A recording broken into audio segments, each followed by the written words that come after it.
business in Asia, but we are very happy to be back, and Token2049 is an amazing event, so happy to announce that we're back in business in Asia. And so come visit us at the booth, the team is there.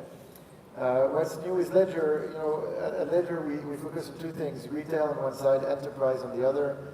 And really what's new is what continues to be new, and I'll tell you because most of the people don't know, is now the platform is open.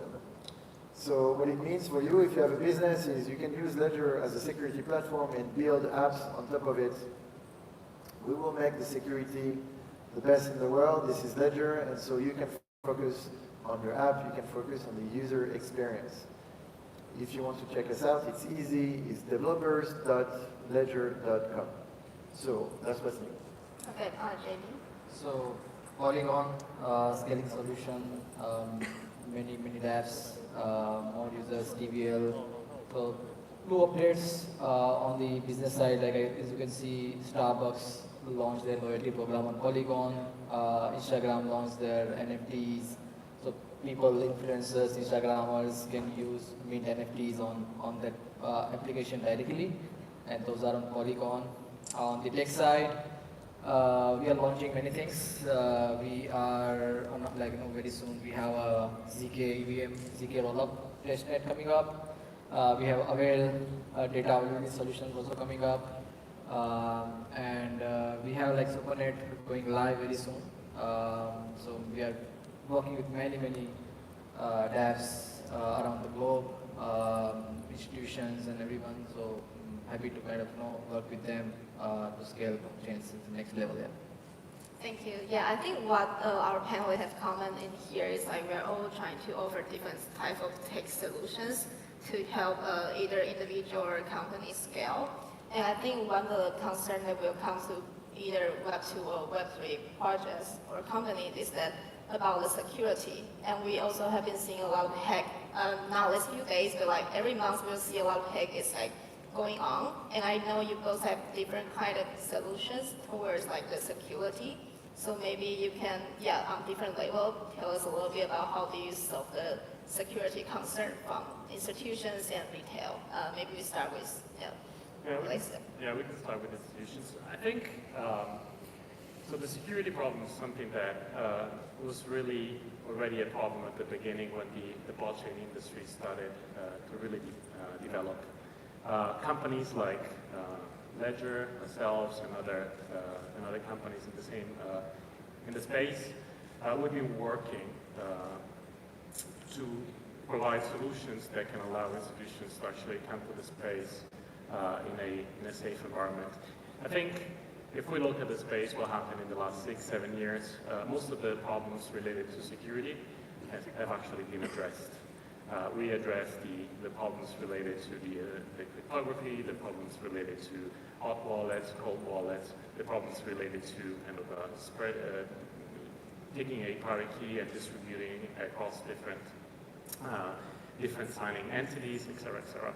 So the first part of the security, I think, as of today, with all the certifications, with all the regulations that we have to comply with, security as a process, etc., is basically, I would say, being addressed. So we know how to tackle this problem. Now, as we move from the real use cases of blockchain, and that's what is actually happening, right? So we need to not just use blockchain to store Bitcoins for investment or speculation purposes, but we want millions of users, billions of users to use blockchain every day to play their own games, to own their own digital identity, etc., etc. So in that case, we need to move from just the safekeeping of the asset in a secure way to make the asset available for everyday users of the asset. And that is really a challenge because obviously we know that there's always a kind of trade-off between how secure the asset is stored and how available it is to use. But I think this is really what companies like ours are working on to make sure that we can make not only the assets safely secured in a device, but always ready to be used for all the different use cases that we're seeing kind of developing in the blockchain industry.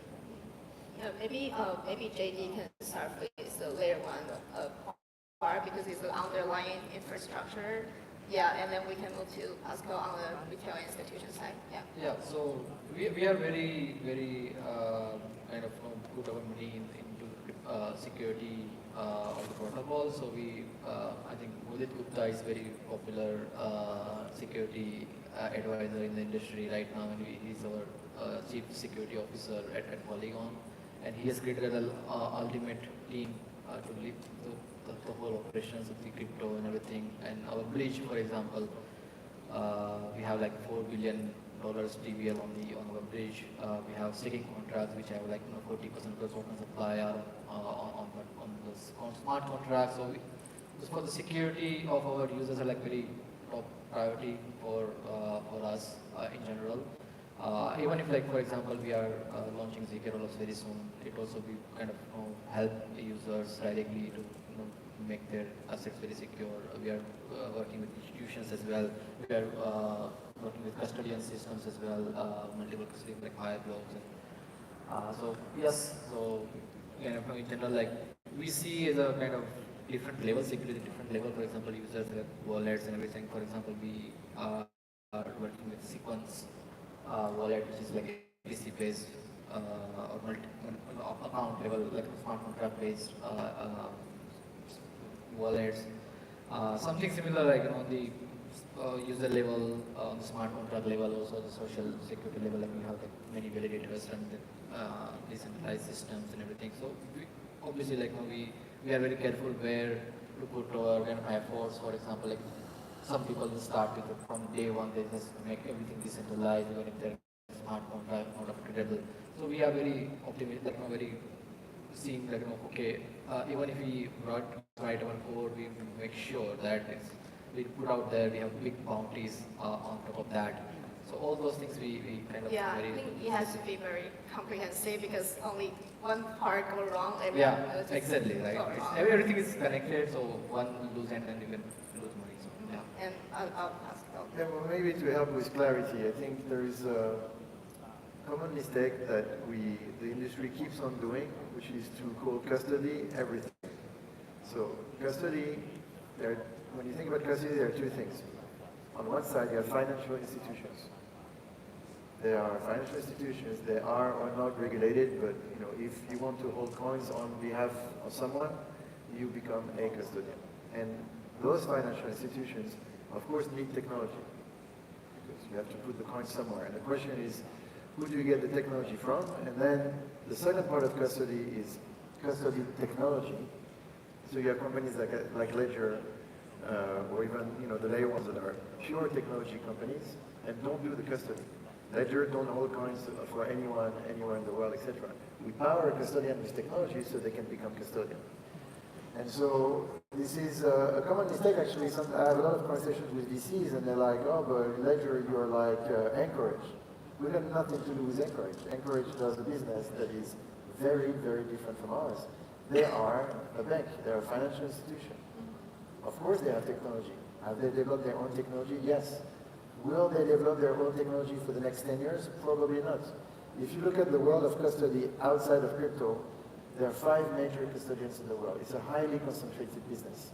And so it is very likely that crypto will follow the same path. You have many custodians. Actually, you don't have so many custodians today in crypto, but let's say that you have some custodians today in crypto. There is a strong possibility that tomorrow there'll be less, there'll be a concentration, and we'll probably follow the same rules of having 5 or 10 top actors to cover the world. So when we looked at this world of custody in the normal world, then the question is, if you have 5 actors, probably they do their own technology. I mean, what is so hard about building their own technology? So I give you a news, a fun fact, they don't build their own technology. They relied on technology partners. And they spend billions of dollars buying technology. Why? Because technology ever evolves, and so if you're a financial institution, you have so many problems to solve that you will need partners depending on the part of the technology stack that you need, or you need partners for many things. The same way that you hire lawyers. You don't have all your lawyers internally, you hire law firms.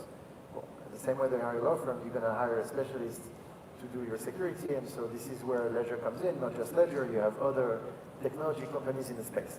Now, I finish just with one thing. The confusion in the space comes most of the time from technology companies that fail at selling technology and suddenly they use the technology to build a financial institution.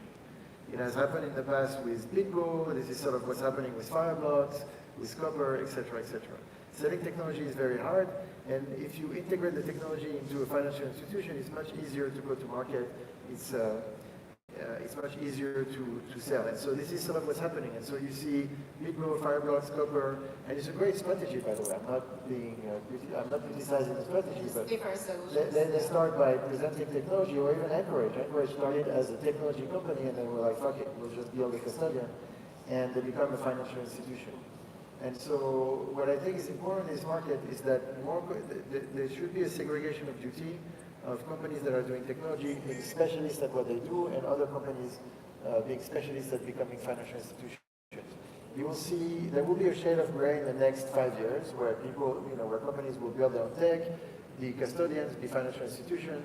You're going to have guys like us that will focus on technology, but in 10 years, you're going to have a segregation of duty. Technology companies will do technology, financial institutions will be financial institutions. Yeah, I think data also is like more like a retail-facing front, so you also hold like a educational responsibility in getting like common users to understand like how do they protect themselves. I think that's also like an important role you guys play in the space. Yeah. Yeah, and to that point, I think the industry needs technology standards. Mm-hmm. What works, what doesn't work, etc., etc. And let's be very careful with the new shiny objects when it comes to security. Yeah. MPC is very cool, but it's very new. MPC was hacked not too long ago, and it will be hacked again, etc. And security needs time to develop. I think the education piece is actually very important, but also standards are very important, because as the end user, what matters is the end user. When they're going to trust their coin with custodian A, custodian B, custodian C, and they have no idea how the tech is run, this is usually where the hacks happen, because everybody will claim technology superiority. Everybody will claim that they're as secure as, but in the end, it's not necessarily true. Maybe let me add a couple of points here that I think are important. So the first one, probably less important, is that it's true that you have a lot of financial institutions today that are also playing the technology provider role. But I think at this stage of development of the industry, where you have a technology that is evolving very quickly, and where if you want to be competitive as a financial institution, you have to be fast enough, or you have to be faster than the competition. Relying always on third-party providers can actually either make you not competitive with respect to your competition, or maybe not be as innovative as you would like to be. And I think that's kind of sometimes the push that financial institutions, as you rightly mentioned, have to develop things by themselves instead of versus what happens in the traditional industry, which is quite mature, and you want stable technology rather than very innovative technology. The second thing is, for traditional custodians, they do custody digital assets, because the assets in the traditional world are still digital, right? But the digital asset in traditional finance, they're kind of pure ledger entries. They don't do anything, right? They're just an entry of what represents some kind of ownership or settlement, etc. In our world, it's a little bit different, because the asset is just not an asset. It's a piece of code. It's a smart contract, and it has certain financial functionalities, certain financial services functionalities embedded in the asset itself. So if you want to make this asset available to vote on a specific protocol, to be staked, to be lent out on a DeFi protocol, etc., you have to really be able to control the asset, right, to be able to sign some generic transactions, etc. So the financial services that are on-chain, not just the normal financial, centralized CeFi financial services, they're kind of at a level down, closer to technology compared to the traditional financial services. That's true. It doesn't change the point that I'm trying to make. Again, the market is one way today, it will be very different tomorrow. I think, it's not true that every company that does crypto finance will code directly on blockchains, will be experts in DeFi, etc. The segregation of duty is how a company will scale in the future. But, okay, I'll give you a fun fact. I'll tell you who is our toughest competitor in the market. So we have Ledger Enterprise selling to businesses. And so when we go present to clients, it's the Nano S that is the toughest competitor of Ledger. Most financial institutions in the space keep their crypto on nanos. So this is the state of the market today. Nanos have not been designed to keep crypto for financial institutions. Ledger Enterprise was. But the market is still very young. So in this market, there's a lot of things that we call security theater, like it's fake security. People talk about security a lot, but they don't really do security. Security is typically, if you're going to run in any kind of technology, first, if you're a security company, and so if you want to do your own security, number one, you need to have an attack lab. Otherwise, you can't do security, because you need to be able to attack your own products. Every security company in the world has an attack lab. We have the biggest and best attack lab in the space. It's called the Dungeon. It's in Paris. We have 20 of the meanest hackers. Actually, if you don't believe me, give me your website, and then I'll tell you how it's broken. Let me know where to attack, and we'll probably break everything that you present. And so if you're a security company, first you need to have an attack lab just to make sure that what you think is security is really security. And the second thing, once you've attacked yourself, you need to hire other attack labs to attack your own product. And so finally, you need to get certification. And so I'm not talking about SOC because that's process. I'm talking about product and security certification. No one in the space has product and technology certification. It's very hard to get. It's delivered by people, and it takes very long. And so, oh, by the way, no one apart from Ledger, but that's why it takes time. And investment into security, it's a huge investment. And so financial institutions today, I mean, maybe they have unlimited money, but if you have a good security technology for cheap, then you can focus your money on growing other parts of your business. Yeah, I think other than security, I think if we are able to onboard like the next users, like massively, I would say Web3 to me is still like in the early and middle stage. We still have like a long way to go. Most companies still not touching Web3. I know a lot of them are considering, but they're somehow hesitant for multiple reasons. So maybe you can give us some insight on how do you play your part to help accelerate the Web2 companies to adopt Web3 to integrate. Maybe we can start from JD, because I know Polygon has a studio and you also work with multiple like either Web2 or like emerging like a Web3 startup. Yeah. So for Web2 companies, it's still they are taking the custody of the people's users' asset and creating the, for example, NFTs or trading. Robinhood just recently started doing non-custodial application and moving into the Web3. I'll give you an example. There's a lot of movement and dynamics happening in the GameFi space. We understood that there was a need for some products and solutions in the space. So next week we are going to launch a new product. It's being developed as a joint venture between Xwealth and Animoca Press. It's called Griffin. It is not just a wallet. It is more of a kind of an application that can be embedded in every Web3. Is it software or? It's a software. It's an SDK. Okay, it's kind of a wallet SDK with embedded KYC and passport and identity, and it can be it comes natively with certain blockchain-based games.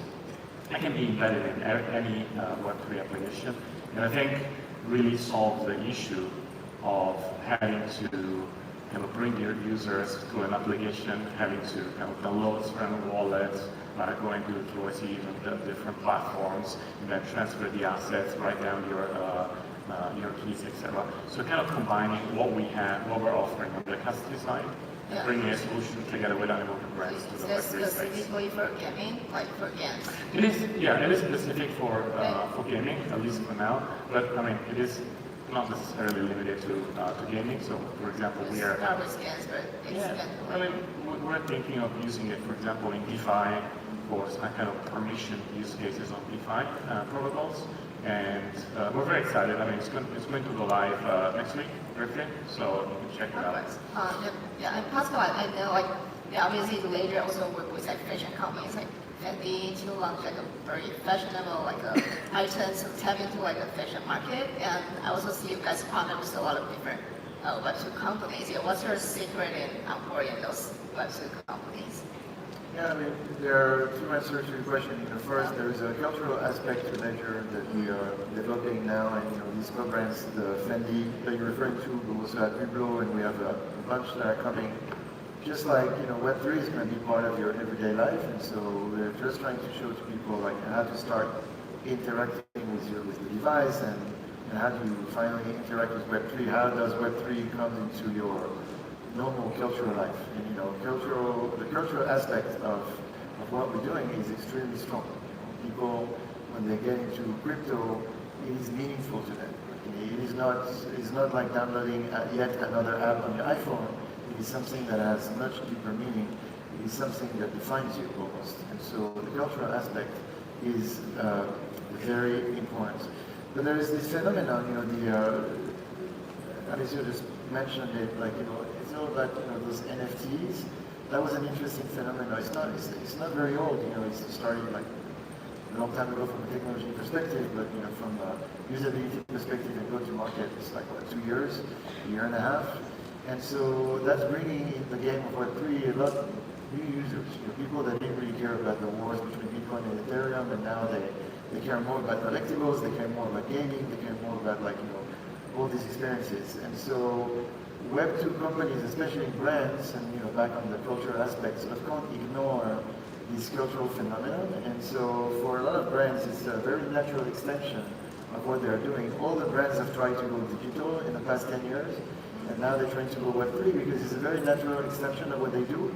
And brands, and especially luxury brands, understand this very well, because if you have a very nice Chanel bag, if you have a very nice NFT that goes with it, there is something that is very natural, and where they also understand that this NFT could have utility when it comes to the Chanel bag. It could be a tracker, but also it could be a beautiful piece of art. And so what's happening is, brands come to us for support in terms of how they can handle their NFTs, how they can mint them, how they can distribute them, etc. But very quickly we talk about probably the most important thing for them, which is treasury management. Once a brand decides to go into crypto, they have a real question of treasury management. And those ETHs will run on layer 1, layer 2, those NFTs will run on layer 1 or layer 2, whether they use Solana, Tezos, Polygon, Ethereum. The question is, to get those NFT, you need to have money first, etc. So it's a very interesting conversation, and I think this is how brands and Web2, I think what you call Web2, what we would call Web2 in your question would be the brands coming to the space. I think this is the entry door, and it's happening very fast too. It's not something that they're thinking about doing like in 10 years. Again, it's a very natural extension of the business, so it's really something that they're doing now. It's happening, and we are about to announce a bunch of partnerships. Oh, you're about to announce what? A lot of partnerships, a lot of brands have signed with us, but not today. Okay, cool. We'll look forward to that. Yeah, so I think here comes to our last question. It would be like, what would be the, your roadmap for the next couple of years? And I think also try to probably where do you see which sector is picking up? Because there are so many sectors in Web3. There's gaming, there's like NFT, metaverse, and obviously DeFi still going strong. Yeah, so just curious, how would you pick up the trend and integrate to your future roadmap? Yeah, maybe JD. Yeah. So to answer the question, like on roadmap wise, like you're already working on multiple products. ZK is coming very soon. We have SuperNets coming over, where if you are building games and if you want your own chain, you can build it in the SuperNet. We have ZK. So all SuperNets will be converted to ZK in the future as well. So it's kind of a part of the package for the people, for the developers. We have Avail and multiple other products coming out down the line. 3 to 5 years, we are working on multiple research problems called statelessness, where data can be anywhere else, and blockchain will be very, very abstract, and you can verify the state and the data without downloading over the blockchain itself. So we are working on that. We are also working on how to inbuilt bridging between the multiple chains, like how users would feel like moving from one chain to another chain, moving their assets when we have multi-chain world. On the industry-wise, as a platform, we don't kind of choose like if you want to go with a gaming NFTs or if you want to go with a DeFi or DAO or any other industry. Right? We are open to all. As a platform, we kind of help every industry, but what I see right now, like gaming NFT leading the whole ecosystem so far, because it's very easy to understand for users. They don't have to worry about like what is going on internally in the DeFi protocol, everything. So it's very intuitive for normal Web2 world who doesn't understand, like who don't understand Web3 world or anything tech also, right? So for them, like gaming NFTs, I feel like we're driving the whole ecosystem right now. Many games are also looking into that nowadays. How they kind of drive the Web3 ecosystem as well in their games. So there won't be any one particular industry we are targeting. We are kind of everything so far. But yeah, but of course, like gaming NFTs is a huge industry, and that's why like we created this Polygon Studio just for that. But now like we're expanding it to for DeFi as well and I think because you guys are open, so everybody can build on it. But do you see any like where are the users right now? Are they more saturated in games or So currently, like gaming, we have seen more people going towards the metaverse for sure because the hype recently created. DeFi, people want to create DeFi, but the problem is that liquidity, etc., like very hard to get by. And also, like there are very few users on the DeFi side, so still people figure out like what to build on DeFi, how to. So now, like people also talking with institutions, fintech, Web2 companies to how to kind of migrate them into DeFi, the bridge between those two worlds. So still there are people building on those lines, like Web 2.5 kind of a path.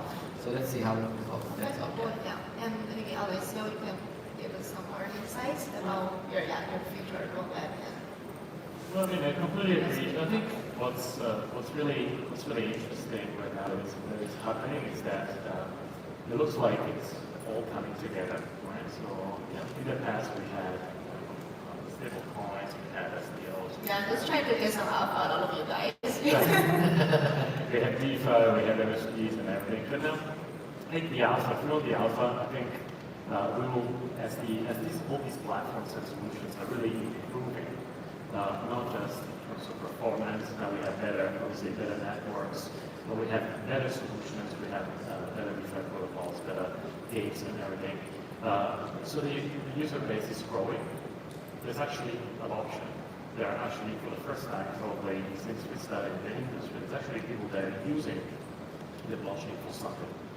And it's all coming together very well. We're having kind of a decentralized exchange within the game where you can swap a coin for another, and then you can use a bridge and move seamlessly with a decent good UX already from one chain to another.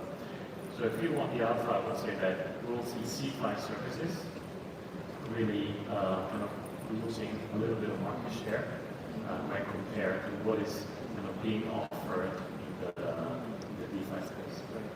And also, like regulation-wise, what's happening is that if you go the DeFi direction, regulation might follow you. Like you get pieces from places and everything. Gaming, other way around, like getting an NFT, like you are a CTO and it's kind of their own ecosystem. So it's very easy to experiment there in crypto also. Yeah, that's one. And Pascal, what's anything that must be done except for alpha? You can tell us the announcement. You can tell us now. No, it's okay. So you asked me what's coming, and I'm looking at the room, and I'm like, so guys, what's coming? I don't know. We don't know, and we focus on the core, which is the security platform, and we want to be continually the best at what we're doing in terms of endpoint security. And like I said at the beginning, developers.ledger.com then the market will tell us what's new and what's next. And this is why we've opened the platform, because we've seen in the past that I would dare anyone to say that they saw coming the NFT boost. Suddenly it picked up and you don't really know how, why, etc., etc. But why was the year of NFT 2021 and not 22 or not 2020? There are many things that are played that sometimes you don't control, don't understand. There is, the protocol layer. I mean, whether it's layer 1, layer 2, etc. This is, if you try to build a security platform around all these protocols that are all evolving, already that's hard enough as a job. And so being able to predict the future of every usage that then is going to come onto these type of protocols, that's very difficult. What we know is the future is not just going to be finance. I mean, this industry has been focused on finance for a long time, and so that's good and well. And the future of finance is crypto, but there are many other things that will become crypto. We're talking about those brands and this NFT phenomenon, so the loyalty, health, identity. There are many things that will come, and those things will be secured by your ledger. And so, but we know that we won't develop every app. There's not enough time, not enough developers that we can hire. And so we are counting on you to do this with us. Okay, cool. Yeah, I think we are right on time. And yeah, thanks everyone for coming, and thank you for our amazing panelists. Yeah, thank you. Great job. Great job. Thank you very much, you guys. Thank you. Thank you. People are going to be building.